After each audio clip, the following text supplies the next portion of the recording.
A missing pair of boots stirs quiet suspicion in Lochdu, pulling Hamish Macbeth into a curious little mystery. Where in the world are you listening from tonight? And if you enjoy settling into these Highland mysteries, subscribe and make this part of your nightly ritual. Hamish Macbeth knew the day would be a nuisance the moment he stepped outside and felt the rain slip down the back of his collar.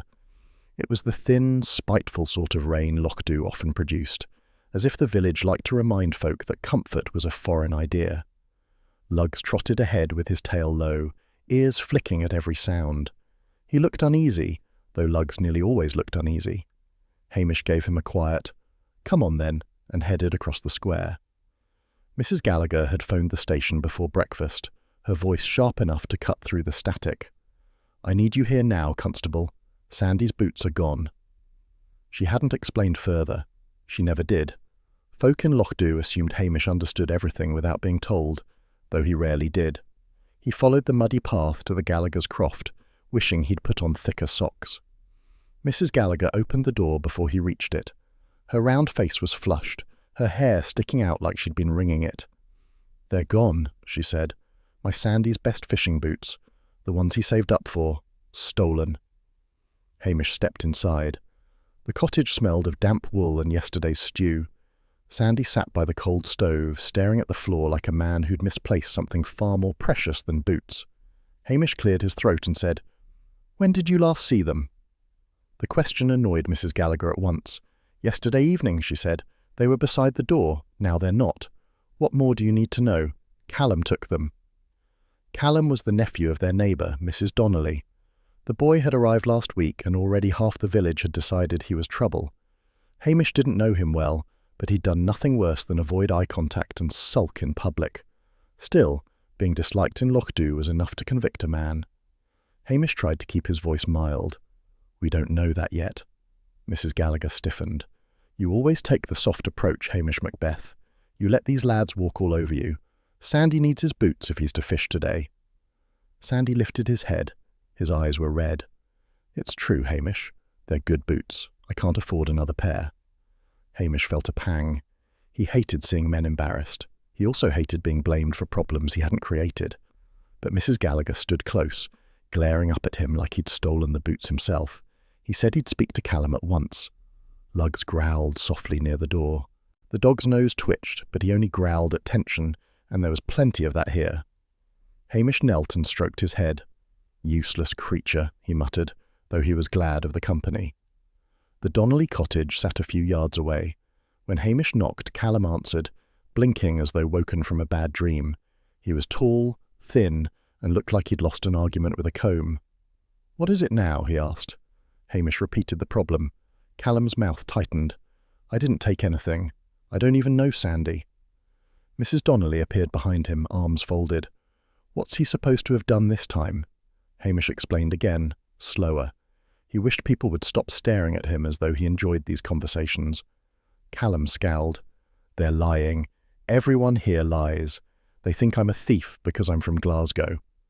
Hamish felt a flicker of irritation. The boy had a sulky tone he disliked. "No one's lying. Folk are upset, that's all." Callum's eyes flashed. "So you think I stole them?" Hamish hesitated, and that was his mistake. He didn't think Callum had stolen anything. Not really, but the boy's defensiveness made him uncertain, and uncertainty always made Hamish sound guilty. Callum stepped back, shaking his head, and shut the door harder than necessary. Walking toward Patel's shop, Hamish told himself Callum's attitude said everything. Folk who weren't guilty didn't behave like that. Still, he wished he'd been more patient. His thoughts were dry and short. Maybe the boots would turn up behind a chair. Lochdu crofters had a talent for blaming one another when they couldn't find things. Inside the shop, Patel stood behind the counter marking prices on tins of beans. Two tourists hovered near the sweets as if afraid they'd be asked to pay village tax. Mrs. Struthers examined carrots with the air of someone who expected them to apologise for their shape. Patel spotted Hamish. "Morning, Constable. You look drowned." "Just the rain," Hamish said, "and a missing pair of boots." Patel leaned closer. "Gallagher's boots?" Hamish nodded. "Aye, he thinks Callum took them." Mrs. Struthers gasped. "That boy again? I knew it. I told you the day he arrived he had shifty eyes." Hamish shouldn't have said anything. Lochdu thrived on gossip the way other places thrived on sunlight. He tried to look stern. "We don't know anything yet." But Mrs. Struthers was already whispering to the tourists. Patel was shaking his head, muttering about strangers and bad influences. By the time Hamish paid for a packet of biscuits, 3 more villagers had heard about the boots, and one of the tourists asked if Lochdu had a crime problem. Hamish felt the old embarrassment creep into his chest. He left quickly, but the gossip followed him across the square like smoke. Someone hurried past him, saying, "Shame about that lad, Callum." Another voice from a doorway said, "Boots today, who knows what tomorrow?" Lugs gave a miserable whine. Back at the station, Hamish pulled off his wet jacket and hung it near the radiator.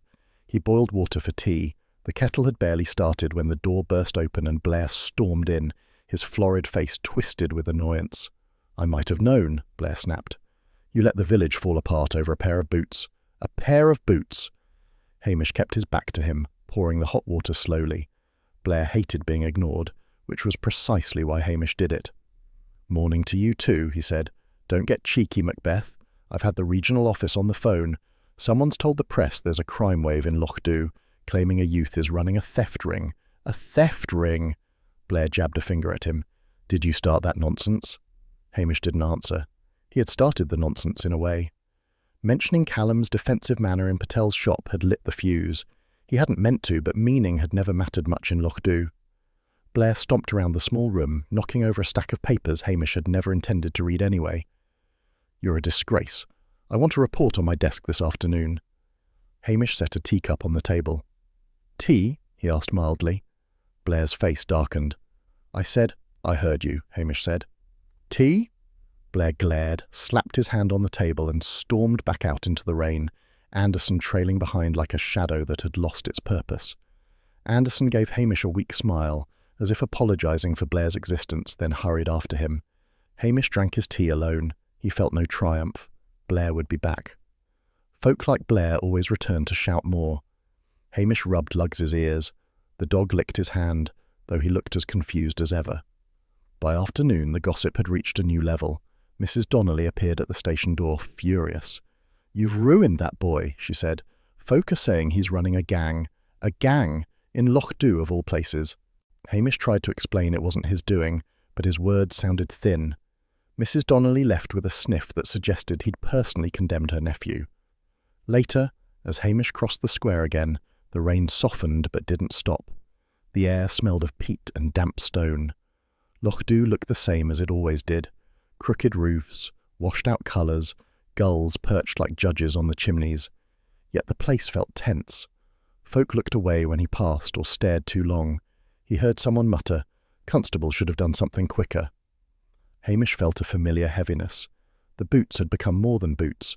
They had become a symbol of every small grievance Lochdu held close.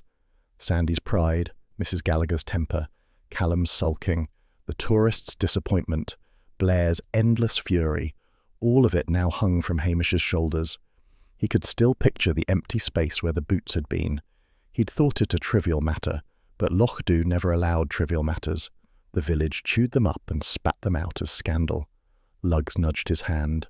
Hamish looked down at him. "It'll get worse," he said. Lugs blinked, unconcerned. Hamish walked home slowly.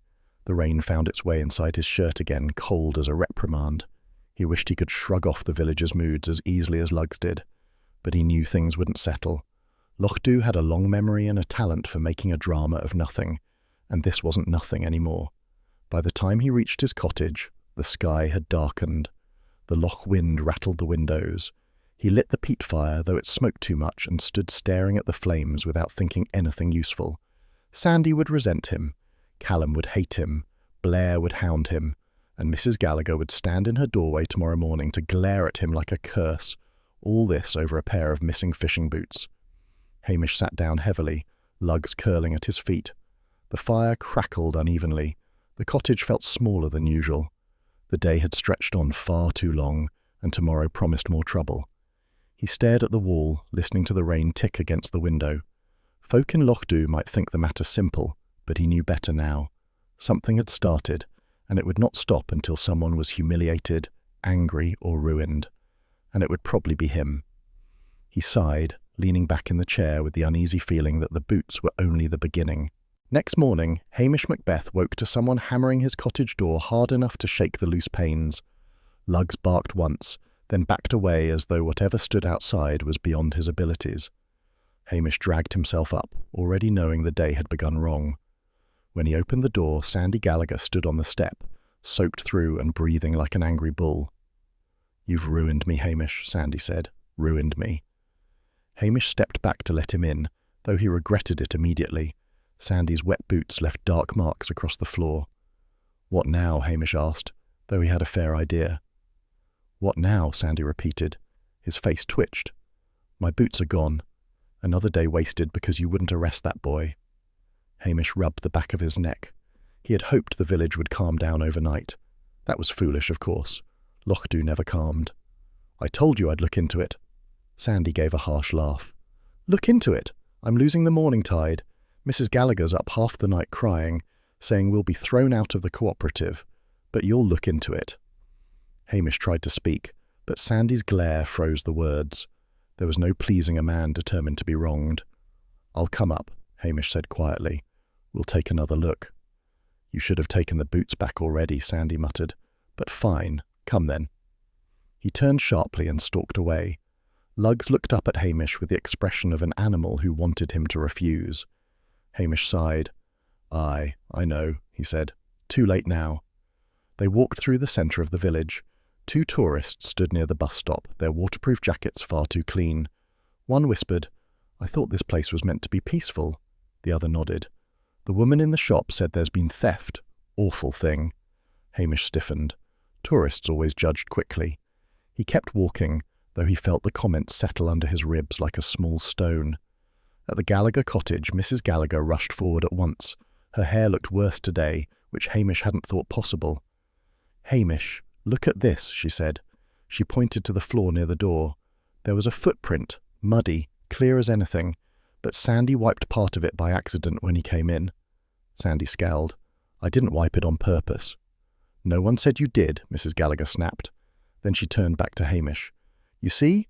Proof Callum was snooping." Hamish crouched and examined the smudge. It could have been a footprint or a puddle or some muddy pattern made by a dog. It was impossible to tell, but he couldn't say that. Mrs. Gallagher watched him as if daring him to disagree. He straightened slowly. "It's hard to be sure," he said. That set her off. "Hard to be sure? Are you blind? The boy's been nothing but trouble since he arrived, and now we're laughed at. Sandy told me folk think we're fools who can't keep our things safe." Sandy looked at the floor again, and Hamish felt a touch of pity. Pride was brittle, and Sandy's had cracked clean through. "I'll speak to him again," Hamish said. "Better to keep things calm." Mrs. Gallagher burst into noisy tears. "Calm? Calm? Our name is dragged through the mud, and you talk of calm." The door slammed open behind them. Callum stood there, his face red. "So this is where you've been talking about me," he shouted. "My mother said half the village claims I've ruined your life. You're all mad." Mrs. Gallagher gasped loudly. Sandy took a threatening step forward. Hamish tried to get between them, but Callum was already shoving the door wider, pushing his way inside. "You're framing me," he said to Hamish. "You tell everyone I'm a thief, then you come here pretending you're fair." Hamish held up a hand. "No one's framing anyone. Folk talk. You know how Lochdu is." "Don't give me that," Callum snapped. "You believed them the moment they pointed at me." Hamish didn't deny it. The boy's temper wasn't helping him. Mrs. Gallagher's tears grew louder. Sandy muttered something about teaching Callum a lesson. The whole mess was sliding into farce, except no one in Lochdu ever laughed when their pride was at stake.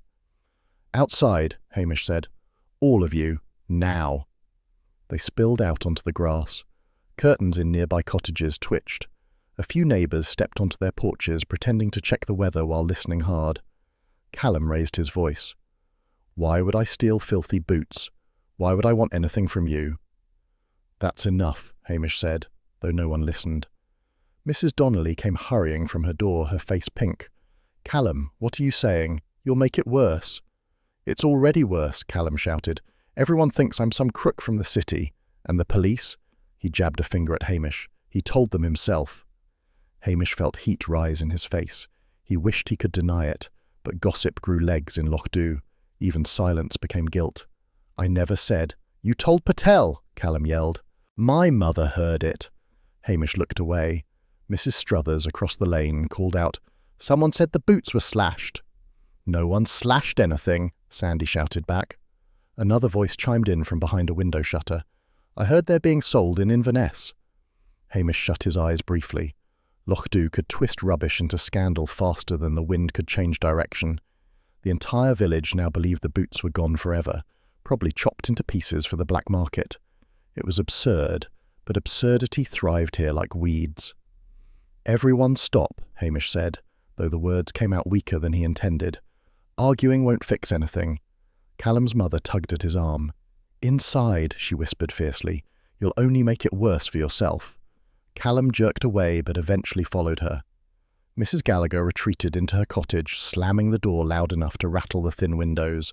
Sandy glared at Hamish one more time before disappearing inside as well. Hamish stood alone for a moment. Lugs pressed against his leg, whining softly, though likely only confused. Hamish knew he'd bungled things. He thought the business of the boots was simple, something that would blow over. It wouldn't. Not now. By late afternoon, the sky had turned a bruised grey and the rain came down in fits. Hamish returned to the station, hoping for silence. Instead, the phone rang the moment he stepped inside. He answered reluctantly. "Hamish?" The voice was cool, clipped. "Priscilla." His stomach tightened. "Oh, hello." "I heard there's trouble," she said. "People in the village are talking." "They always talk," Hamish muttered. He sat heavily at the desk and nudged a stack of unfiled forms aside. "Hamish," she said again, with that calm he'd never learned to understand. "You must get ahead of this before Blair does." Hamish felt an unreasonable irritation. "It's only boots." "That's exactly why Blair will use it," she said. "He'll paint you as careless. You know how he is, and you know how things look in Lochdu. You can't let this spread unchecked." Her tone wasn't comforting. It never was. She reminded him of another world entirely, where life ran on reputation and precision, not peat fires and missing boots. He stared at the rain streaking the window. "I'm dealing with it," he said, though it sounded weak. "I hope so," she said. "For your sake, Hamish." The line clicked dead. Hamish sat there for a long moment, feeling the smallness of the station around him. Lugs paced in a slow circle before settling under the table. The dog rested his chin on Hamish's foot with an uneasy sigh. Hamish leaned back, arms folded. Strange how a pair of boots had become the measure of the village's sanity.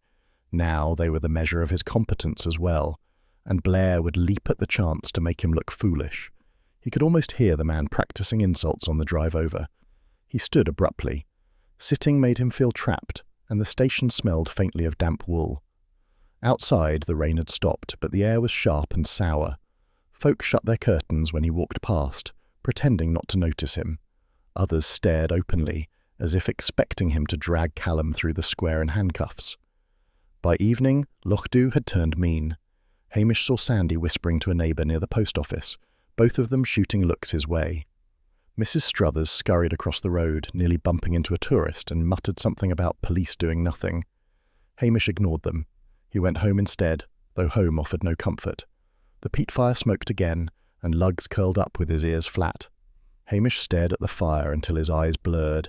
He told himself it was only boots. He told himself the village would tire of the quarrel soon, but neither sounded true. Lochdu didn't let go of petty troubles. It stretched them out until they were something bitter. Hamish rubbed his forehead. The day had left a sour taste. The phone might ring again, Blair might appear, Sandy might come shouting a second time, and Callum, poor fool, might make matters worse again.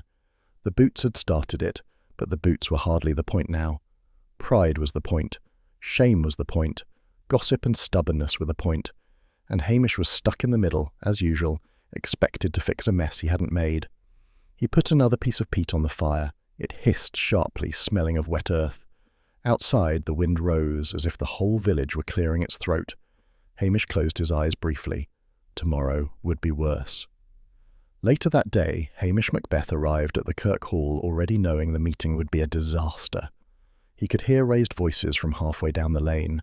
Lugs trotted at his heels, head low, tail uncertain. Hamish pushed open the door and stepped into a wall of damp wool, sharp tempers, and the restless scrape of chairs on old floorboards. Something was wrong the moment he entered. Folk stared at him with the sort of expression usually reserved for a doctor bringing bad news. Sandy Gallagher stood at the front like a man delivering a sermon no one wanted. His eyes were bright with anger, and his jaw worked furiously as he spoke.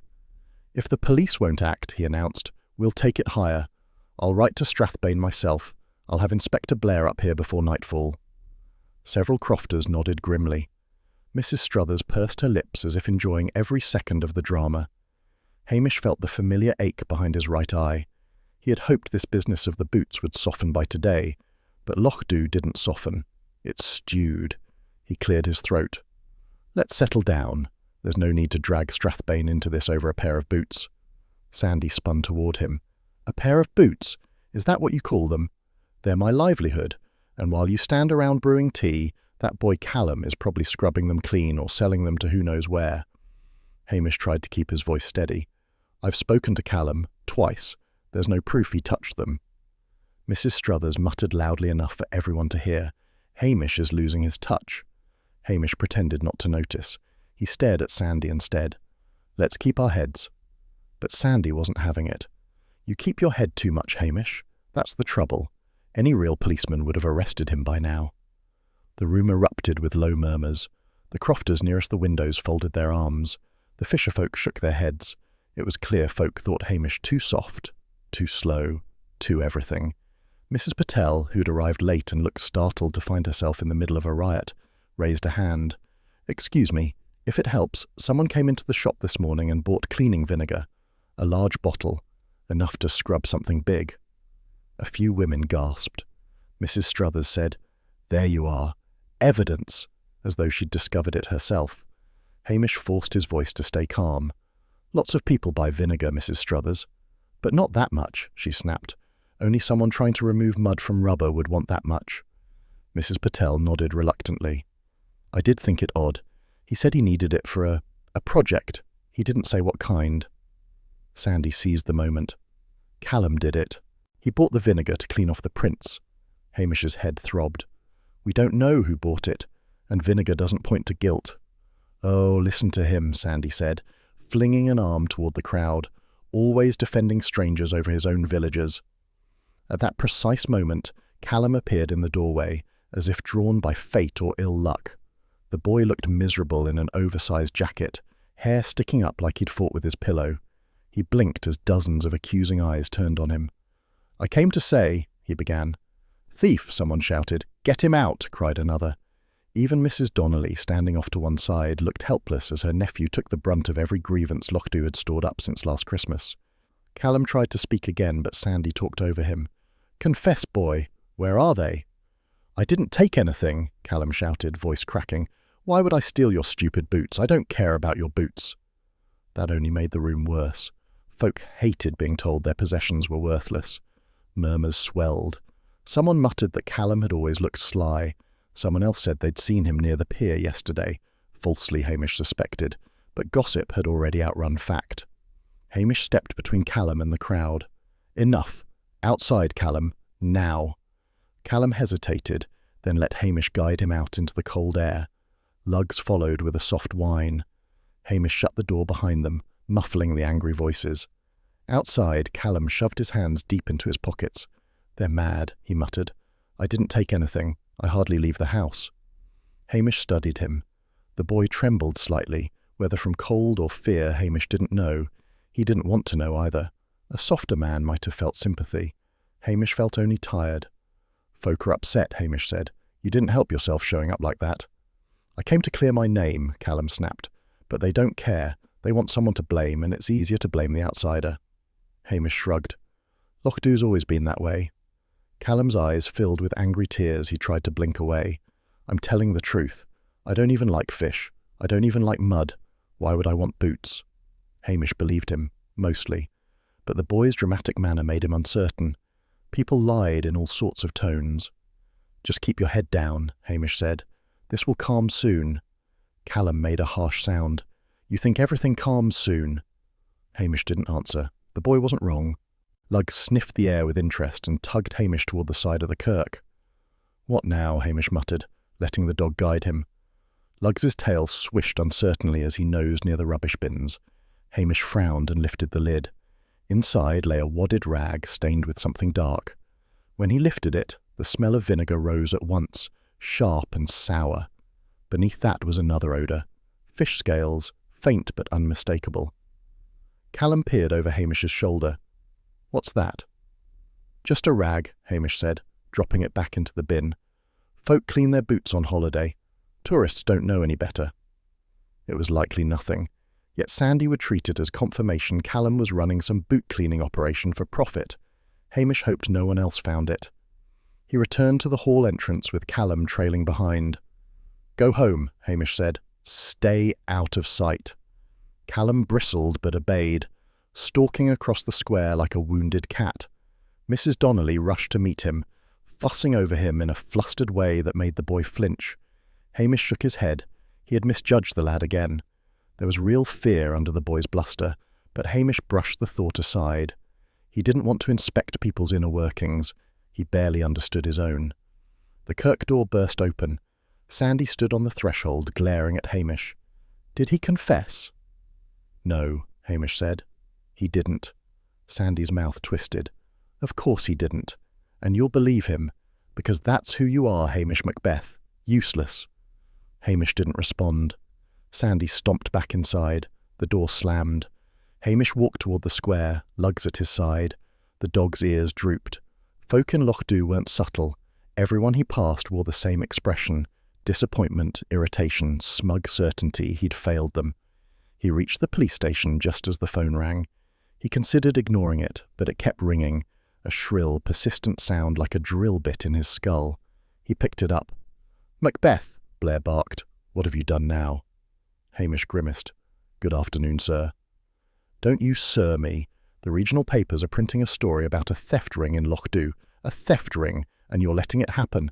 I told you, you weren't fit to run a hen house." Hamish let the shouting wash over him. Blair would exhaust himself soon enough. He made mild noises of apology, though he felt none. Behind him, Lugs crawled under the table as if the voice on the phone might escape and bite him. "You'll send me a full report," Blair said. "Every detail. If I hear one more word about boots in that godforsaken village, I'll—" The line crackled, then cut off. Hamish set the receiver down slowly. The room felt colder. Lugs crept out and rested his chin on Hamish's shoe. Hamish scratched behind the dog's ear, though his thoughts were far from tender. He had underestimated everything. The boots weren't a small embarrassment anymore. They were a humiliation stretching from Lochdu all the way to Strathbane. He stood in the quiet station, staring at the file cabinet he never used. Outside, he heard the low rumble of voices, villagers gathering no doubt to discuss the latest twist. Lochdu thrived on twists. Hamish felt something sink inside him. He could sense the shape of the trouble forming now, larger than he'd allowed himself to see. He would pay for his missteps. Blair would make sure of it. And the village would watch with great interest, as if waiting for a man to fall off a roof. He sat down heavily, staring at the blank report form on the desk. He had no intention of filling it out tonight.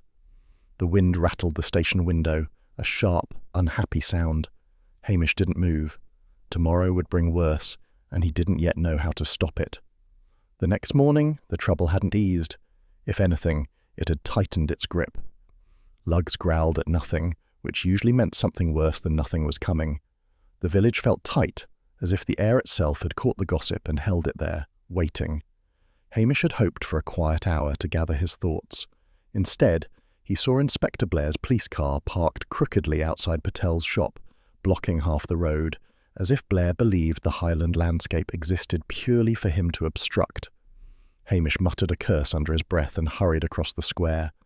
Blair's voice carried through the shop door even before Hamish pulled it open.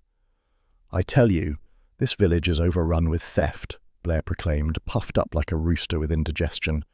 "And all because your local constable would rather dawdle than do his job." Patel stood behind the counter, frozen in the polite stance of a man who wished to be anywhere else. Mrs. Struthers lingered by the potatoes, feigning interest while listening greedily.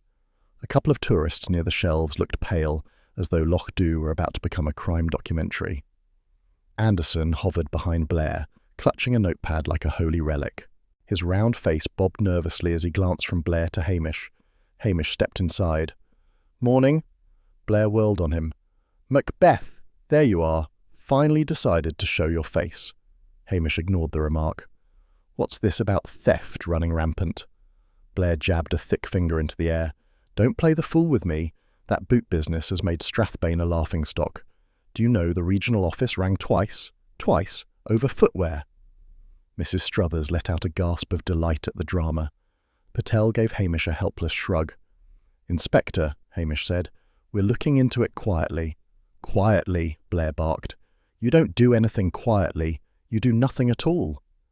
Lugs whimpered near Hamish's leg, reacting to the tension like a small barometer with ears. Patel cleared his throat. Inspector, perhaps... Blair rounded on him. You, shopkeeper, you'd better start talking.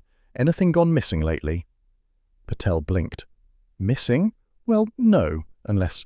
Well, sometimes the stock counts are off, but that happens when... Write it down, Blair snapped at Anderson. Anderson scribbled, suspicious shortages. Mrs. Struthers piped up. My knitting needles went missing last month. Hamish muttered. You said you lost them in the sofa. She sniffed. Well, perhaps the boy took them. Anderson scribbled. Boy stole needles. A tourist raised a trembling hand. I think my scarf went missing from the hotel drying room. Patel pressed a hand to his forehead. Madam, I've told you, your husband was wearing it. Anderson scribbled. Possible accessory theft. Blair rubbed his hands together. A pattern emerges. Hamish wanted to walk back out and lie down in the middle of the road, but he stayed. He stepped forward, keeping his tone mild. Inspector, may I speak to you outside? Just a moment. Not now, Blair snapped. I'm questioning my witnesses. Hamish tried again, quieter. It concerns the case. Blair gave him a look of theatrical suspicion. Oh, suddenly you have something to say. Don't tell me you found a great clue under your bed. No, Hamish said. But I've a strong lead elsewhere that needs following before we waste time accusing half the village. This was the lie, of course. A soft lie, but a lie all the same. He didn't want Blair leaping onto Callum like a wolf on a carcass. Blair narrowed his eyes. A lead? What lead? It's better shown than told, Hamish said, trying not to sound desperate. Away from the villagers. Anderson glanced between them, swallowing loudly. As Blair's voice rose and the tourist stared harder, a silver car rolled to a stop outside Patel's shop. Priscilla, Halbert and Smythe stepped out with that quiet poise that always unsettled Hamish. She entered the shop with barely a rustle of her coat. Her expression was polite, cool, unreadable, just as it always was. Inspector Blair, she said, inclining her head just enough to acknowledge him without granting respect. I see Loch Dew is exciting you again. Blair's chest swelled. Just restoring order, Miss Halbert and Smythe. I'm sure. She turned to Hamish, her gaze brief. Hamish manages perfectly well without theatrics. The silence that followed was painful. Mrs. Struthers inhaled sharply. Patel fixed his eyes firmly on the biscuit display. Even Anderson flinched. Blair went purple. This is official police business, madam. Priscilla gave a small nod. Then perhaps conduct it as such. She exited as quietly as she'd arrived, the car gliding away like she'd never been there at all. Hamish wished she hadn't said anything. Her presence always sharpened the edges of everything. Blair watched the empty doorway a moment, then turned on Hamish with a coldness that made the air flicker. I will not be spoken down to by some Highland princess, Blair said, and I will not tolerate insubordination from you. Anderson, come on, we're canvassing the village. Hamish followed him reluctantly. There was no escape. Blair marched from house to house as if Loch Dew were a fortress he intended to break. Anderson scribbled every petty complaint villagers suddenly remembered. A missing sock, a broken latch, a bicycle left leaning the wrong way. Everything was evidence. Everything pointed, Blair insisted, to Callum. Clear as day, Blair muttered. Little thug's been running wild. Hamish kept his voice even. There's no proof. There's feeling, Blair snapped. And feeling is nearly as good as proof in a place like this. Hamish privately thought Blair wouldn't know proof if it hit him on the head, but he said nothing. They reached the waterfront. Mr. Lennox, the retired fisherman, leaned on the railing watching the choppy water with narrowed eyes. Blair strode over. You. See anything suspicious lately? Lennox sniffed. Suspicious? Everything's suspicious when folk won't mind their own business. Hamish stepped closer. "Evening, Mr. Lennox. We're asking about the night the boots went missing." Lennox frowned. "Boots again? I'm tired of hearing about boots. But if it helps you shut up the village, I saw someone that night." Hamish stiffened. "Who?" Lennox shrugged. "Hard to say. Dark coat, moved quick. Thought it was Sandy coming back from the pub. But Sandy said he was home early." Blair latched onto this. "So the boy was prowling." Lennox scowled. "I didn't say that. You Strathbane men always twisting things. Might have been anyone. Could have been you for all I saw." Hamish tried to ask more, but Lennox waved him away. "I've told you what I know. Leave me be." Blair snorted. "Waste of time. Probably drunk." Hamish hesitated. Lennox wasn't a liar, not generally. He might have seen someone. It was a rare chance at a real clue. But the old man's tone had been foggy, reluctant, irritated. Hamish dismissed it. Too many people in Lochdu saw shadows after dark. "We can't rely on that," Hamish muttered. "That's because you're blind," Blair said, marching off. "I'll handle this myself." By the time they reached the square, Blair was breathing heavily, sweat beading on his forehead. He turned suddenly on Hamish. "If you don't arrest that boy by tomorrow, I will.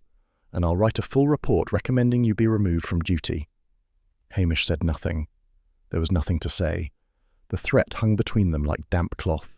Blair stalked away, Anderson scrambling after him. Hamish stood alone in the square, lugs pressing against his leg. The wind off the loch was sharp and unfriendly. Folk peered from windows, whispering behind curtains. He'd hoped the mess might turn a corner today, but instead it had rolled straight downhill. He had dismissed Lennox's sighting. A mistake, perhaps. Another one. And now Blair was sharpening his teeth for the next attack. Hamish rubbed Lugs's head. "It'll get worse," he said quietly. Lugs whined in agreement. Hamish looked around Lochdu, small, damp, watchful, and felt the uneasy truth settle in his chest. The boots were pulling the village apart, and Blair was ready to pull him down with it. By the time Hamish reached the square, the mood had turned uglier. Folk stood in small knots, whispering fiercely, parting only long enough to glare at him. His stomach tightened. Lugs pressed against his leg, uneasy, as if sensing Hamish was about to do something foolish. Hamish had barely slept after Blair's last threat, and a tired man made poor choices. But he couldn't let Blair seize Callum and drag him off like a prize goose. Lochdu might bear grudges, but they hated Strathbane meddling even more. Mrs. Donnelly spotted him first. "Hamish!" she cried, bustling over, dragging Callum behind her. "Tell them. Tell everyone my lad didn't take those boots." Callum's face was blotchy with misery and anger, and he wouldn't meet Hamish's eye. A few villagers drifted closer. Mrs. Struthers, the McPhees, old Mr. Ellis pretending to tie his shoe, but listening all the same. Hamish felt trapped. Words rose before he could stop them. "Aye," he said loudly. "Callum is innocent. He didn't take the boots." The words hung in the cold morning air like a dare. Mrs. Donnelly burst into grateful tears. A few villagers clapped weakly. Callum's shoulders untensed, and he gave Hamish a brief, stunned look. But beyond them stood Sandy Gallagher, red-faced, furious, shaking with contained rage. Mrs. Gallagher hovered behind him like a storm cloud. Sandy stepped forward. "You've no proof," he growled. "None." Hamish swallowed. He had no proof at all, only instinct, only the desire to keep Blair from ruining everything. "I've looked into it," Hamish said. "There's nothing to tie Callum to the theft." "He said theft," Mrs. Struthers crowed. "So the boots were stolen." Hamish flinched. "I meant—" But they talked over him. Sandy jabbed a finger at him. "You've ruined my reputation, Macbeth. You stand there deciding who's guilty and who's not, and you can't even find a pair of boots."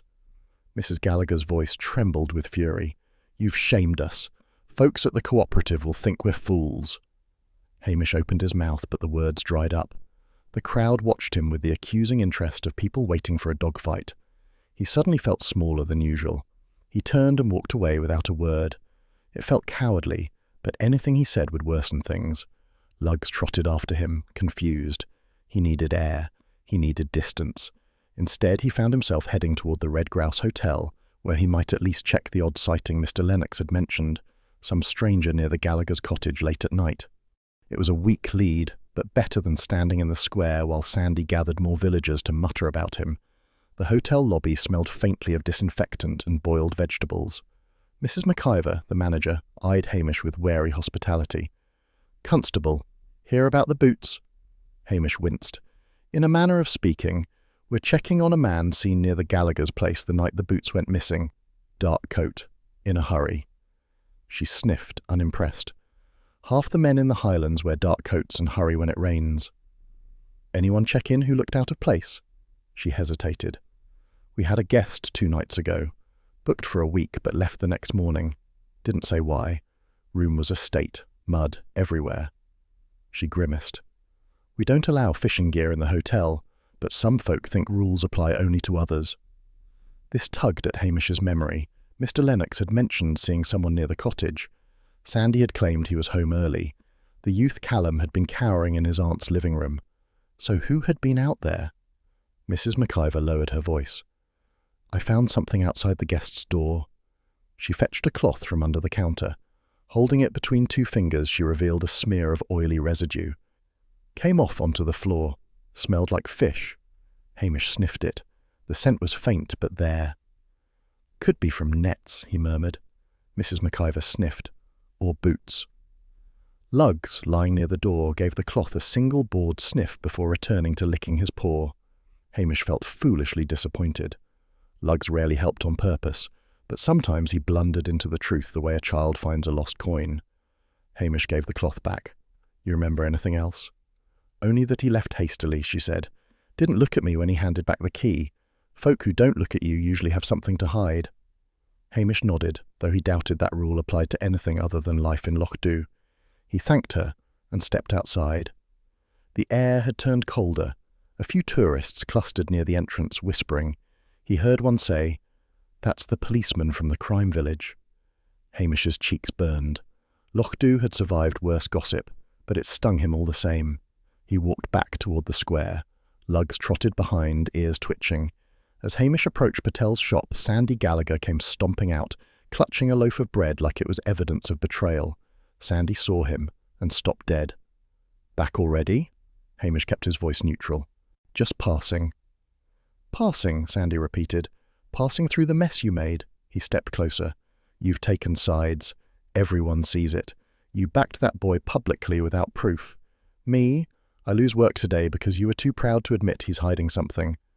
Hamish felt something in him stiffen. "I was trying to keep the peace." "You made it worse," Sandy snapped. "You've ruined my standing, Macbeth." Mrs. Struthers stuck her head out of the shop doorway. "Oh dear," she said, delighted. A small crowd began forming, attracted to tension like gulls to fish guts. Hamish stood rigid, wishing the ground would swallow him. "I'm doing my job," he said, though even he didn't believe it. "Your job," Sandy spat, "is to protect honest folk, not—" He waved a hand toward nothing, as if summoning all of Loch Dhu's disappointments. "Not this." Hamish didn't answer. The humiliation settled like a heavy coat across his shoulders. He stepped back, then turned away and began walking with a stiff, awkward gait. Lugs followed, ears pinned. The murmurs behind him prickled like midges. By evening, the sky hung low and wet.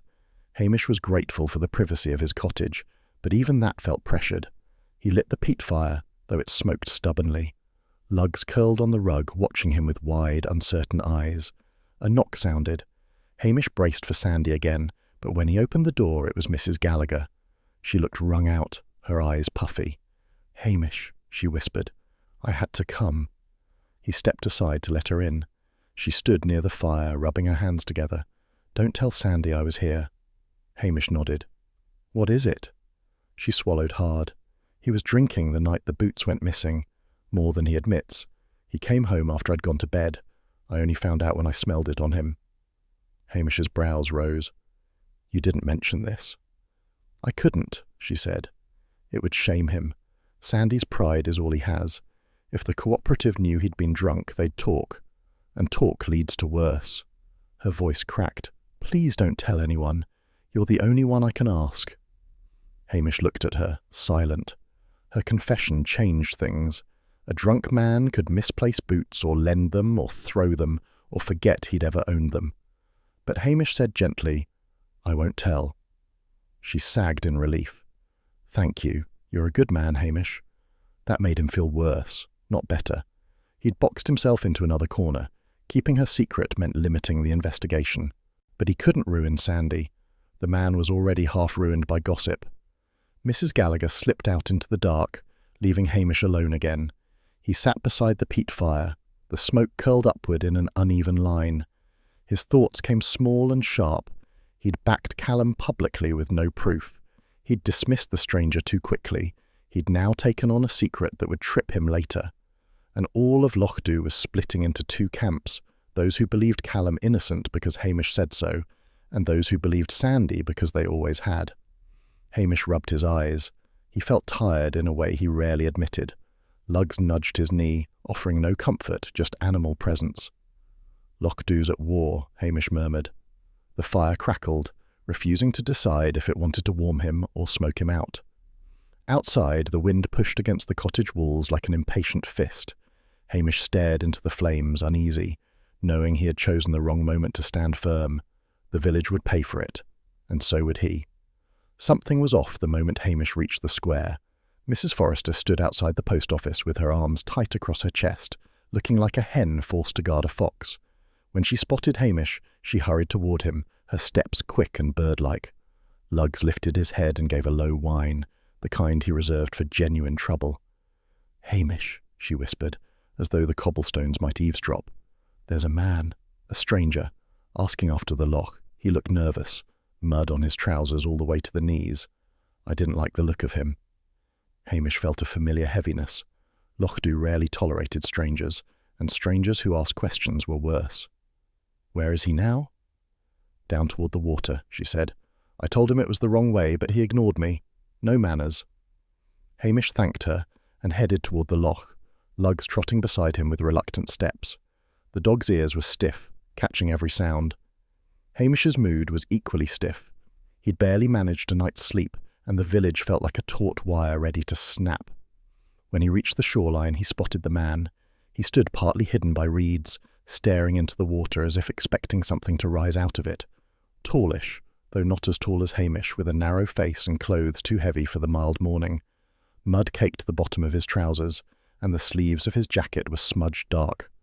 Hamish approached quietly. "Morning?" The man jerked, startled. "Oh, aye. Morning." "Looking for something?" Hamish asked. "No." The reply came too quick. "Just walking." Hamish narrowed his eyes slightly, though he kept his face neutral. Walking takes you to many places, but not often straight into reeds. The man shifted awkwardly. "Name's McCrae. Gavin McCrae." He cleared his throat. "I was here a few days back. Thought I'd see the loch again." Lugs edged closer, sniffed once, then backed away, tail uncertain. The dog didn't like the man, or perhaps he didn't like the tension. Hamish couldn't tell. "People in Lochdu get nervous about strangers near houses late at night," Hamish said. "You were seen." McCrae blinked. "I wasn't doing anything." "They all say that," Hamish murmured. McCrae gave a stiff smile that didn't reach his eyes. "Just walking," he repeated. "Hardly a crime, is it?" Hamish studied him. Something wasn't right. The man's eyes darted toward the reeds again, as though something in them mattered more than the conversation. Before Hamish could press further, McCrae turned abruptly. "I'll be off," he muttered. In his haste, he brushed Hamish's arm and something dropped from his pocket. A small metal hook, the sort used with certain kinds of nets. It landed in the grass with a faint ding. McCrae didn't notice. He strode away, shoulders hunched. Hamish crouched and picked up the hook. Cold, slightly rusted, out of place for a man who claimed he'd merely been on a walk. He slipped it into his pocket. Lugs watched McCrae disappear toward the road, then nudged Hamish's hand anxiously. Hamish scratched his ears. "Aye, something's wrong there." Before he could follow, a shout cut across the water. "Macbeth!" Blair. Hamish closed his eyes briefly, then turned. Blair and Anderson strode toward him like two storm clouds, Blair's coat flapping as though snapping at the air. Anderson carried a notebook, already preparing to write down rubbish. Blair stopped in front of Hamish, puffing. "I hear there's a suspicious man about," he said. "Of course I found out before you bothered to mention it." Hamish kept his expression mild. "He's no danger," Blair snorted. "You never think anyone's a danger. Where is he?" "Gone," Hamish lied smoothly. "Left the area already. Didn't want trouble." Blair's eyes narrowed. "I'll decide who's trouble. Anderson, write this down. Known troublemaker in village, likely connected to theft. Hamish fought the urge to roll his eyes. You've no evidence for that. Blair ignored him. Did he admit anything? Confess? Drop anything suspicious? No, Hamish lied again. He barely spoke. Blair leaned in, his breath warm and unpleasant. If I find out you're hiding things from me, Macbeth, I'll have you reassigned to the farthest outpost in the Highlands, somewhere with more sheep than people. Hamish gave a small shrug. Wouldn't be the worst thing. Anderson looked scandalized. Blair looked murderous. We'll see about that, Blair growled. Anderson, keep an eye on him. Macbeth looks shifty today. That was rich, Hamish thought. Blair stalked off, Anderson hustling behind him like a nervous duckling. Lugs gave a half-hearted woof at their retreating figures. Hamish let out a long breath. The hook weighed heavily in his pocket. He didn't know what it meant yet, but he doubted it was innocent. By late afternoon, the village had thickened with unrest. Word had spread faster than good butter on hot toast. A stranger had returned. Blair was sniffing about, and Hamish was up to something, a phrase that meant everything and nothing in Lochdu. Hamish approached Patel's shop for milk and found a small crowd gathered. Sandy Gallagher stood at the centre, red-faced, gesturing wildly. Mrs. McPhee looked scandalized. Patel looked exhausted. You'll all see, Sandy was saying loudly. If the police won't protect us, we'll protect ourselves. I say we demand that boy's arrest. Mrs. Patel's voice cut through, sharp as a torn page. Sandy Gallagher, stop making a spectacle of this village. Tourists are staring. That stung Sandy deeply. He stiffened, jaw tight. If they stare, let them stare. A man's property goes missing and everyone acts like I'm the problem. Hamish stepped closer. That's enough, Sandy. Sandy wheeled on him. Oh, here he is. The man who thinks strangers are innocent and neighbours are liars. Hamish kept his tone even. No one said, You said plenty, Sandy snapped. You embarrassed me. You humiliated my wife. And now there's a stranger hanging around because you can't do your job. Mrs. Struthers croaked from the back. He's right, Hamish. Patel sighed. Please, all of you. The shop is not a courtroom. But Sandy wasn't finished. If Blair won't act, I will. I'll sort this village myself. Hamish felt the stirrings of real trouble. Sandy in a temper could create more chaos than thieves ever could. Go home, Hamish said. Think before you speak. Sandy squared up as if ready to challenge him. Don't tell me what to do. The crowd watched eagerly. Lochdu loved a good fight so long as someone else's pride was on the line. Hamish walked away before the argument drew more blood, figurative or otherwise.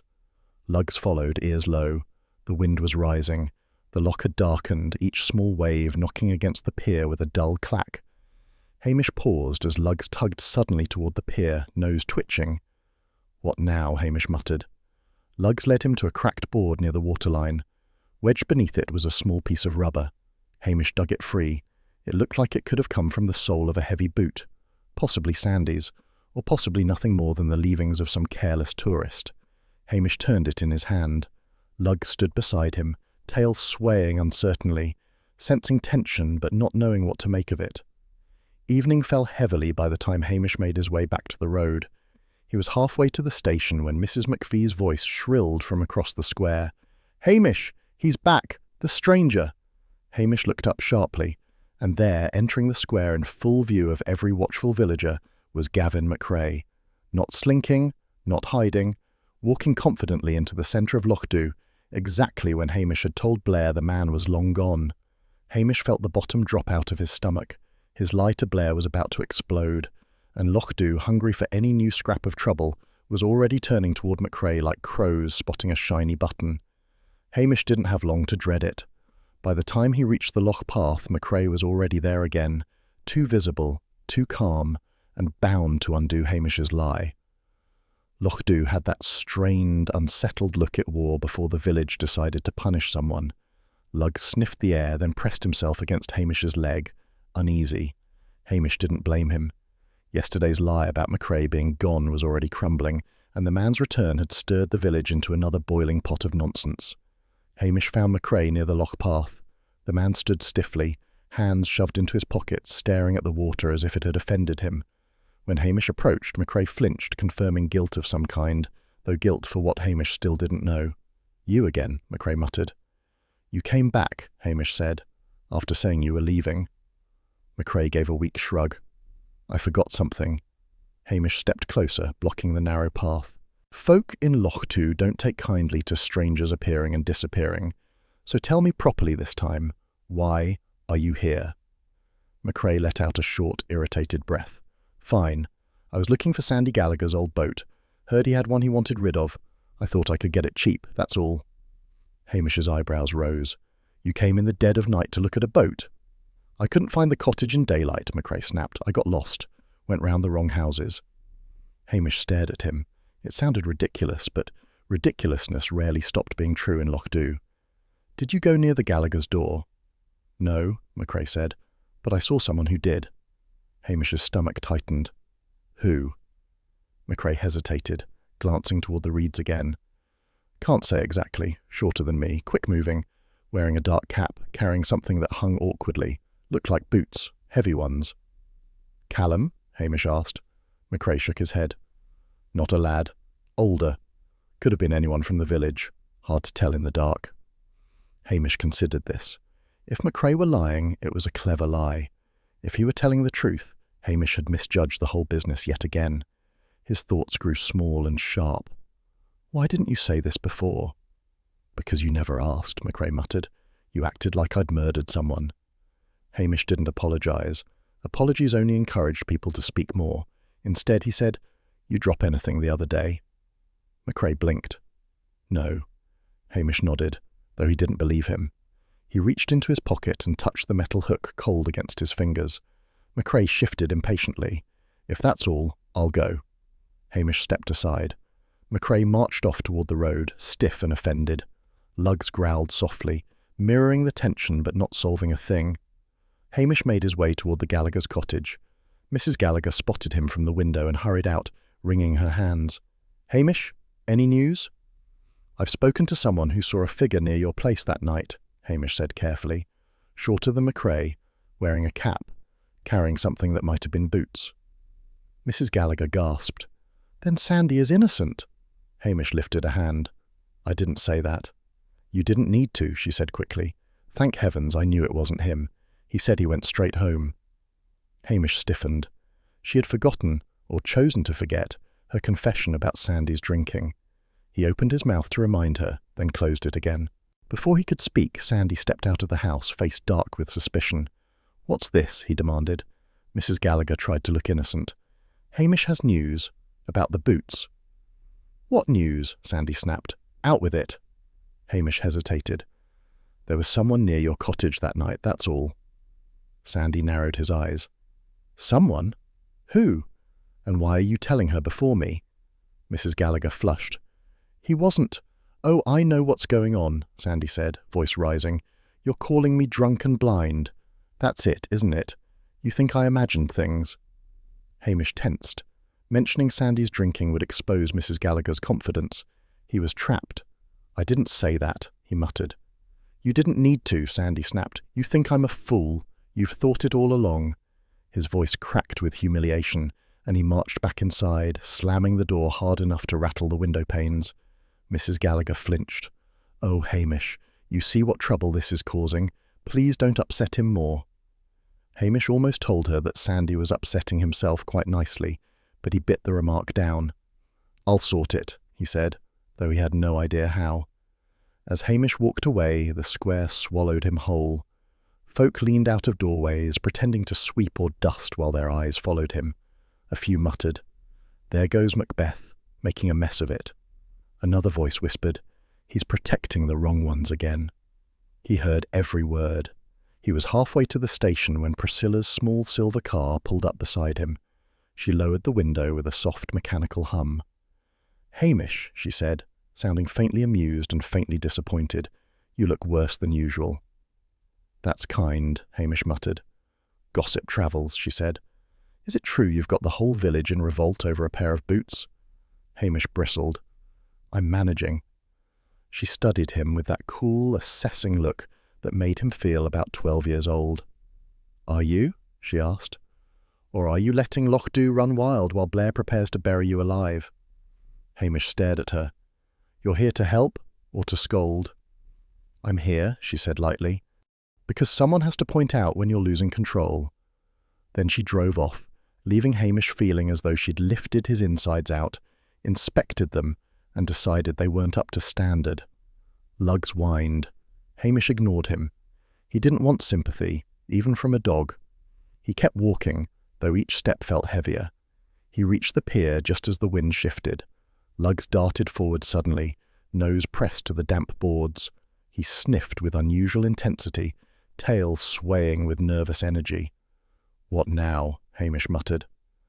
Lugs nudged something wedged between two boards.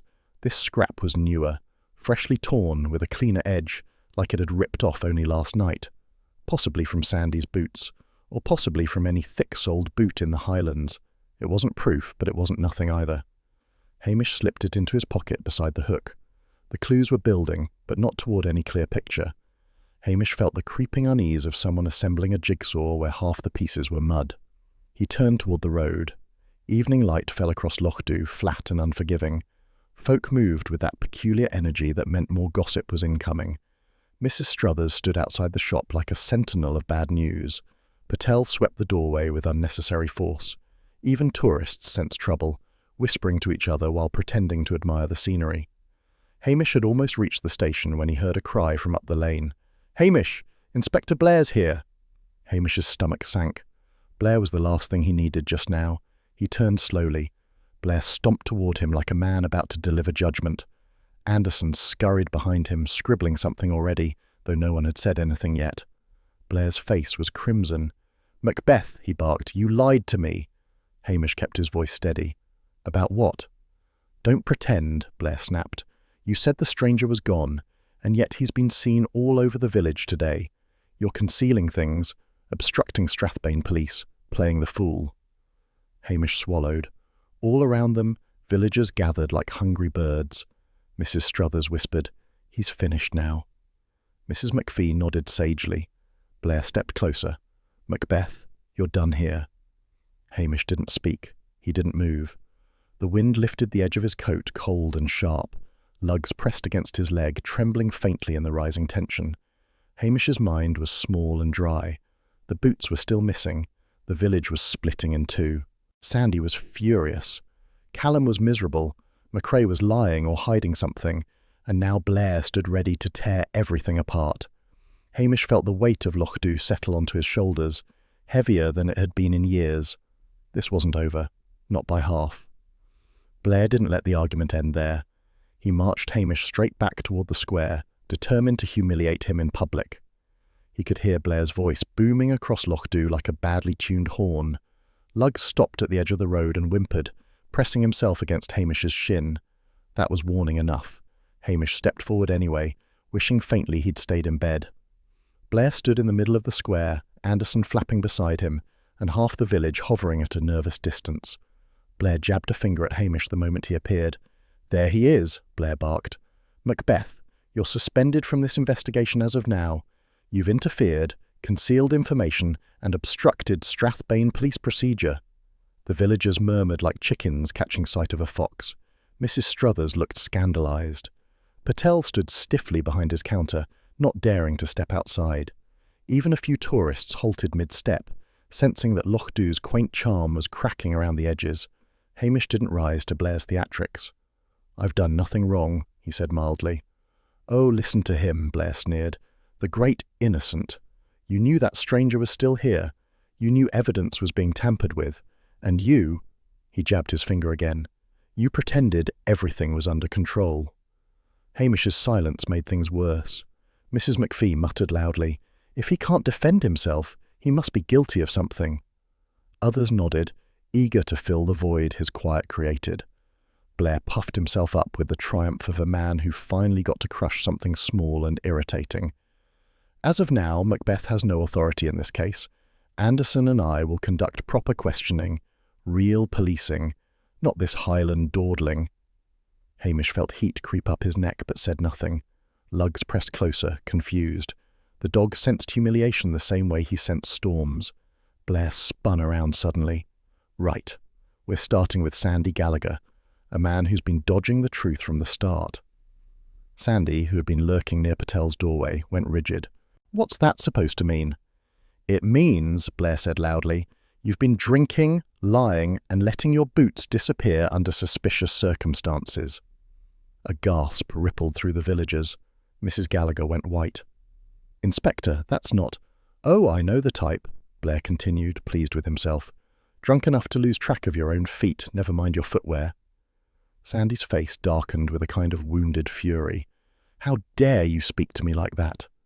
Blair ignored him and gestured to Anderson. "Write it down. Gallagher admits to irresponsible behavior and loss of property due to intoxication." "I didn't admit anything," Sandy roared, but Anderson was already scribbling, his pen squeaking with the enthusiasm of someone who had never once been given real power. Mrs. Gallagher turned on Hamish suddenly, her voice starting as a whisper but ending in a bitter shriek. "This is your doing, Hamish Macbeth. You brought him here. You let this happen." Hamish shook his head. "I didn't ask for this." "You told him something," she snapped. "You must have. Why else would he know?" She clamped her mouth shut, realizing she'd said too much, but the damage had already been done. Sandy stared at her, stunned, betrayed, then stormed away without a word.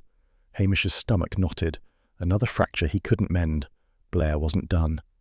"Next, Callum, bring the boy out." Callum stepped reluctantly from behind Mrs. Donnelly, his face pale. Blair stalked toward him like a crow descending on crumbs. "Young man," Blair barked, "you've been at the center of suspicious behavior. Theft, disorder, possibly vandalism." "I didn't do anything," Callum protested. "Don't argue with me," Blair snapped. "I can arrest you for resisting police inquiry." "That's not resisting," Callum's voice cracked. "It's just—" "Write it down," Blair ordered. "Boy is aggressive when confronted with authority." Callum's cheeks burned red with humiliation. Mrs. Donnelly tried to pull him back, but Blair pushed forward like a bulldozer. Villagers watched with a mixture of dread and satisfaction. Gossip fed on the suffering of others. They were feasting today. Hamish stepped forward despite himself. "Inspector." "You're suspended," Blair barked. "One more word from you and I'll have you removed from Lochdu entirely." Hamish swallowed the anger rising in his throat. Blair had always been a bully, but today he seemed determined to grind the entire village beneath his shoe. With nothing left to say, Hamish walked away. Not far, just out of Blair's immediate reach, but enough that villagers saw the movement as retreat. Another little humiliation for them to chew on. He headed toward the loch, Lugs trotting at his side. The dog kept flicking his gaze back toward the square, unsure whether to protect his master or run from the noise. Hamish's thoughts were blunt and tired. Blair was making everything worse.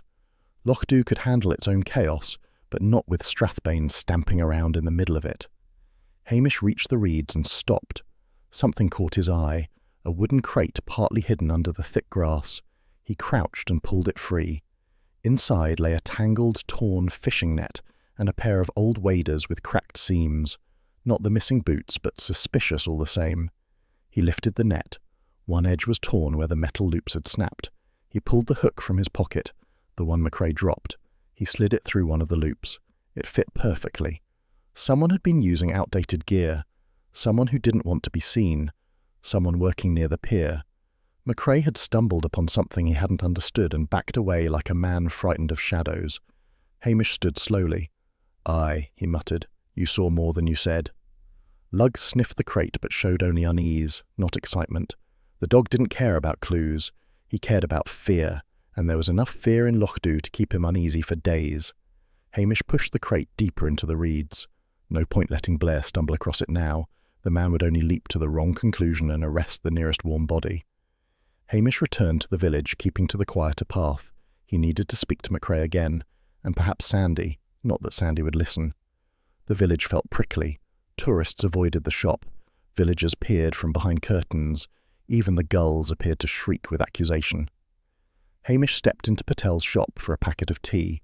Mrs. Struthers was there, of course. Nothing happened in Lochdu without her gathering the scraps. She turned to him the moment he entered. "Hamish Macbeth, have you heard? Someone found a pair of boots." Hamish stiffened. "Where?" "Outside the hotel," she said dramatically, as though revealing a death. "But they weren't Sandy's. They belonged to a tourist who claimed someone borrowed them. Imagine that. Borrowed boots. Can you credit it?" Patel sighed. He left them outside his door. It's not surprising someone moved them. Mrs. Struthers ignored him. Well, what do you think, Hamish? A serial borrower? Hamish frowned. Who found them? A chambermaid, she said. Said they were muddy and shoved under a bench. Same as the waders you found by the pier, I expect. Hamish felt the shape of something forming. A pattern not yet clear, but close. Someone wasn't stealing boots for their value. Someone was using them, borrowing them, returning some, discarding others. Someone moving around at night, doing something they shouldn't, needing heavy footwear to do it. He needed more time. Blair had stolen all the time he had. Hamish left Patel's shop and stepped back into the chill of the square. Villagers watched him, measuring him, wondering if he had failed them entirely. From the station steps, Blair glared at him with triumph. Hamish ignored him, kept walking. His thoughts came in short, dry fragments. The boots weren't stolen, they were used. The stranger had panicked because he'd seen something. Sandy's pride was cracking. Callum was only a scapegoat. The truth was beginning to take shape. But whether Lockdew or Blair would let him reach it was another matter entirely. He walked on, lugs at his heel, the wind cutting across the square as though pushing him toward whatever trouble came next. Suspended or not, Hamish was still the only constable who knew the whole chain of events, and the village had come to him, not Blair. Something was wrong from the moment Hamish stepped out of the station. Luggs was tugging at his sleeve before he'd even locked the door, whining in that low, uneasy way that meant something in the village had shifted. The dog paced in a tight circle, then trotted towards Sparrowfield Kirk, looking back only long enough to see if Hamish followed. Hamish sighed. Luggs never solved anything, but he was reliable at sensing trouble. "All right then," Hamish muttered. "Show me whatever nonsense we're dealing with now." Luggs darted ahead, paws clicking against the stone path. Hamish trudged after him, feeling the day's weight settling on his shoulders. Lockdew was simmering like a pot left unattended. Blair had bullied half the villagers. Sandy was furious. Callum terrified. Mrs. Gallagher strained to breaking point. And now the dog had decided the Kirk was involved. Hamish reached the Kirk steps just as Luggs let out a soft, uncertain growl. The heavy door stood ajar. That alone was wrong. Mrs. Forrester was meticulous about closing it.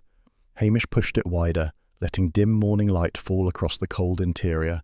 Luggs trotted straight down the aisle, tail stiff, nose twitching like a small compass. "Better not be chasing a mouse," Hamish warned. But Luggs ignored him and headed for the narrow staircase leading up to the belfry. Hamish groaned inwardly. The staircase was steep and dusty, and he had no desire to climb it, but the dog barked once. Sharp, insistent. Hamish sighed and started up after him. The air grew colder as he climbed. His boots stirred old dust that floated lazily in the dim shaft of light. At the top, Luggs was pawing at something tucked in the shadows behind a stack of hymnals. Hamish knelt. There they were. Sandy's boots. Scrubbed clean. Too clean. The soles scraped. The stitching slightly frayed as though someone had tried to remove dried residue. The leather still faintly damp, carrying no scent except the sharp tang of vinegar. Hamish didn't reach for them immediately. He just stared at them with a feeling worse than disappointment. If the boots had been merely stolen, that would have been something simple.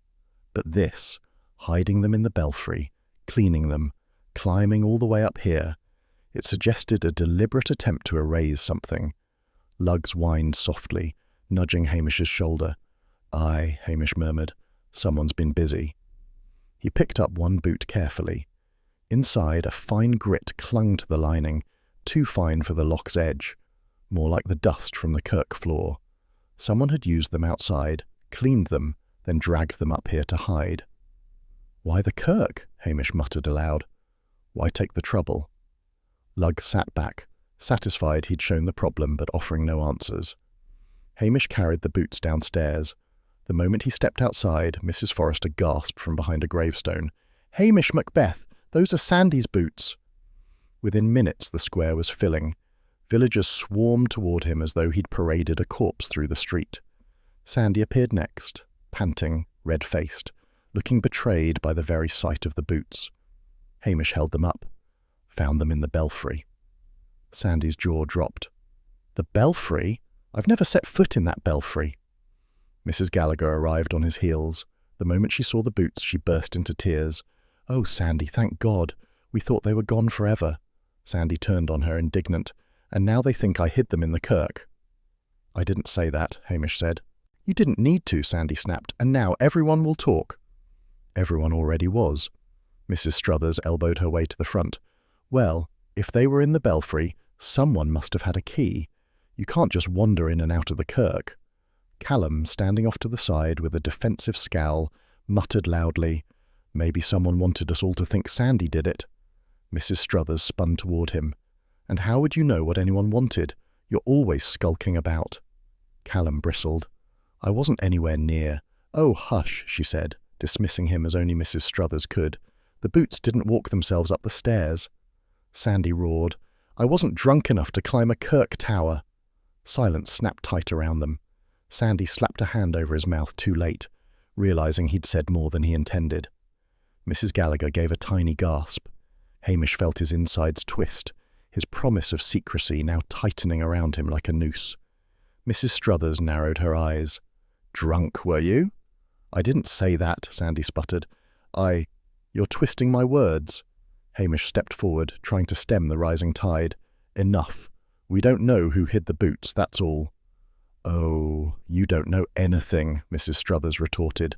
"Not after defending that boy with no proof." Callum flushed again. "I told you I wasn't—" "Quiet," she snapped. Voices rose, accusations shot across the square like arrows. Patel tried to intervene, but villagers spoke over him. Even the tourists edged closer, drawn by the spectacle of Loch Dhu tearing itself apart. Hamish tried once more. "Listen." No one listened. Then the sound of heavy footsteps cut through the argument. Blair stormed forward, Anderson stumbling behind him. Blair took in the scene, the boots, the crowd, Hamish holding them, and burst into a grin so smug it could have curdled milk. "Well, well," Blair declared loudly. "Looks like I walk in just in time to solve everything." Hamish stiffened. "You've solved nothing." Blair waved him off. "Nonsense. The stolen boots have been found hidden in a church. Proof of guilt, if ever I saw it. Anderson, write that down." Anderson scribbled furiously, trying to keep up with the avalanche of nonsense Blair barked next. "I'll arrest the lot of them," Blair announced triumphantly. "Every man who had access to the kirk.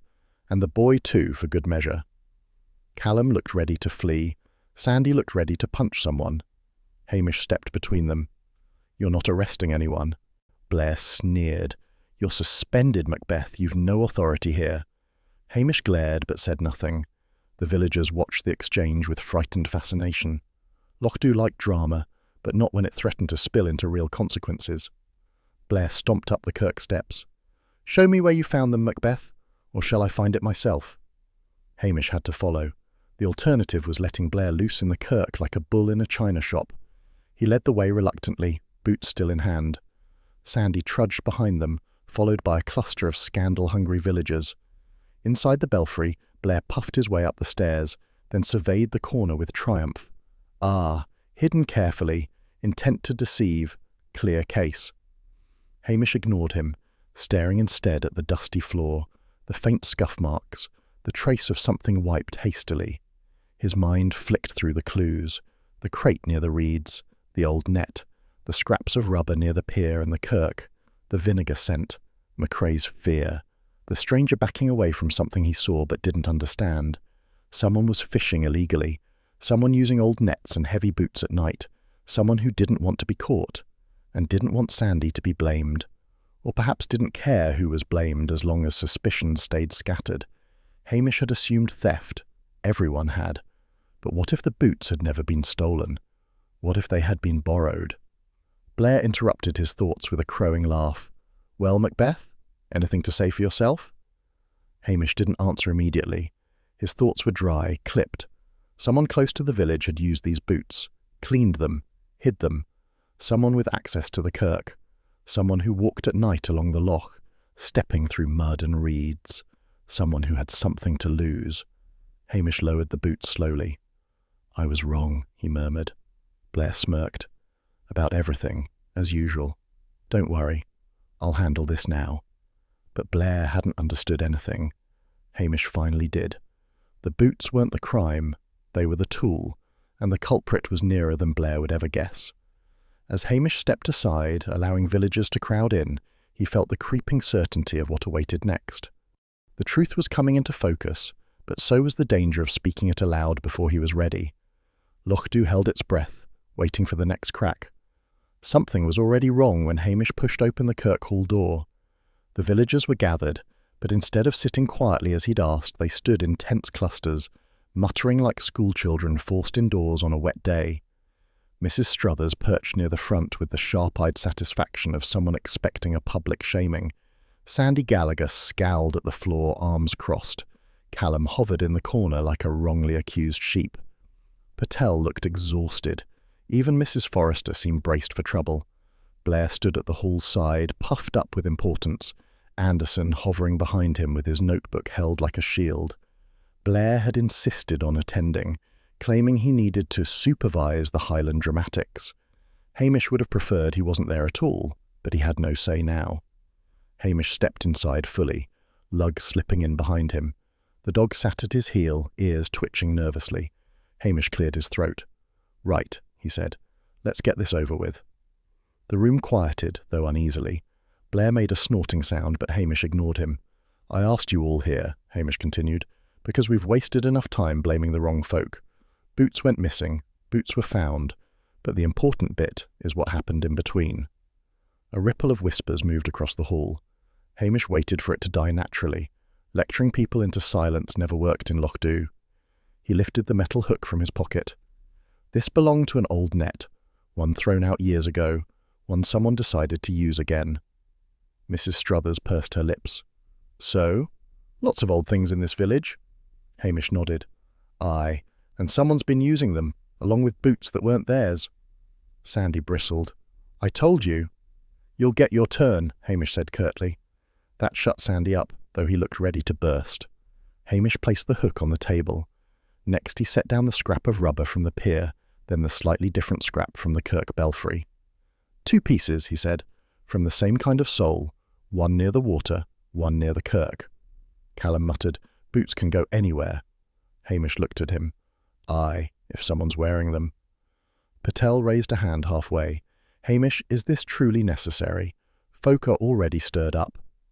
"Necessary," Hamish said simply, "because the person who took the boots didn't steal them. They borrowed them, for something they didn't want anyone seeing." This statement landed like a stone. Even Blair straightened a bit. Hamish continued, "We found an old net hidden by the reeds. Someone's been fishing without a license, using outdated gear, late at night when no one's about." Mrs. McPhee gasped. "Illegal fishing?" "Aye," Hamish said, "and whoever was doing it didn't want tracks leading back to them. So they used Sandy's boots, heavy ones, good for mud, good for keeping water out. Then they scrubbed them clean with vinegar, hid them afterward, tried to make the mess look like someone else's doing." Mrs. Gallagher stared at him, pale. "But who would do such a thing?" Hamish took a breath. Someone who knew the lock, someone with old equipment, someone who didn't want to give up fishing after retiring. There was a long, taut silence. Mr. Lennox, standing near the back beside a coat rack, looked down at his shoes. Mrs. Struthers let out a small cry. "No, not him." Hamish's voice stayed blunt. "Mr. Lennox?" Lennox didn't raise his head. "Aye," he said quietly. "It was me." The hall erupted instantly. Shouts, gasps, accusations, disbelief. Blair puffed up triumphantly. Anderson scribbled frantically. Sandy looked as if someone had kicked him in the chest. Hamish lifted a hand. "Let him speak." The room quieted enough for Lennox's voice to carry. "I only meant to do it once," Lennox muttered, "just to see if I still could. I used to be the best fisherman on the loch. Folk said so. I thought—" He shook his head, eyes fixed on the floor. "I thought I'd feel like myself again." Mrs. McPhee sniffed loudly. Mrs. Struthers dabbed her eyes in a rare show of sympathy, or perhaps shock. Lennox continued. "I saw Sandy's boots outside the shed. I knew they'd fit me. I had old nets in my shed. Thought I'd sneak to the water, cast once or twice. But then the boy McRae showed up." He gave a tight grimace. "I panicked. I ran. I didn't think he'd seen me, so I went back the next night. But folk were about, and then the village started talking, and then Hamish started sniffing about." He swallowed. "So I cleaned the boots and hid them. Didn't know where else to put them. I wasn't thinking straight." Sandy stared at him with a baffled mixture of betrayal and pride. You borrowed my boots for fishing? Lennox finally looked up. Aye, they're good boots. Sandy's mouth twitched despite himself. Mrs. Gallagher elbowed him sharply, preventing anything like a smile from forming. Blair stepped forward, triumphant. Right, that's it. Anderson, write all this down. Mr. Lennox, you are under arrest for— Hamish cut him off. No. Blair rounded on him. You're suspended, Macbeth. Don't you dare. You arrest him, Hamish said quietly, and the regional papers will print that Strathbane dragged a retired fisherman out in handcuffs over one night of foolishness. You'll be a bigger laughingstock than you are already. Blair turned a mottled shade of purple. Are you threatening me? No, Hamish said mildly. Just telling you what folk will say. Villagers murmured agreement. Blair's eyes darted around, and he realised with a sour twist that not a single person in the hall wanted Lennox hauled off. Even Anderson looked reluctant, nibbling his pencil. Blair sputtered. Daviot will hear of this. He already hears too much, Hamish said. Blair growled low in his throat, then shoved past Anderson. Come on, we're leaving this circus. He stomped out of the Kirk Hall in a flurry of wounded pride. Anderson scrambled after him. The door slammed. Silence followed. Lennox exhaled shakily. I'll take whatever punishment you set, he said. Lochdu rarely let an outsider dictate its justice, and Lennox knew it. Patel stepped forward. You'll repay Sandy for the work he lost, he said gently, and you'll stay off the lock a while. A ban, Mrs. Forrester echoed, nodding firmly. Temporary. Lennox nodded. Aye, fair enough. Sandy rubbed the back of his neck awkwardly. I shouldn't have shouted at the boy. He avoided Callum's eye. Sorry. Callum blinked. Oh, right. It wasn't warm. It wasn't gracious. It was enough. Mrs. Struthers sniffed. All this over a pair of boots? Aye, Hamish said dryly. Boots cause more trouble than knives sometimes. The villagers slowly dispersed, still muttering, but calmer now, the storm losing its strength. Lennox left quietly, shoulders low. Sandy and Mrs. Gallagher walked home together, not speaking but close enough to show the quarrel had softened. Patel returned to his shop. Mrs. McPhee hurried off to spread the news before anyone else could steal the glory. Priscilla approached before leaving. She gave Hamish a polite, distant nod. Well handled, she said. Hamish shrugged. Just did what needed done. She hesitated a moment, an unusual thing for her, then merely said, Good night, Hamish, and left. Hamish felt only the faintest flicker of something, then let it slide away. She belonged to another world, one where folk didn't hide boots in belfries or scream accusations in village halls. He walked home with lugs padding beside him.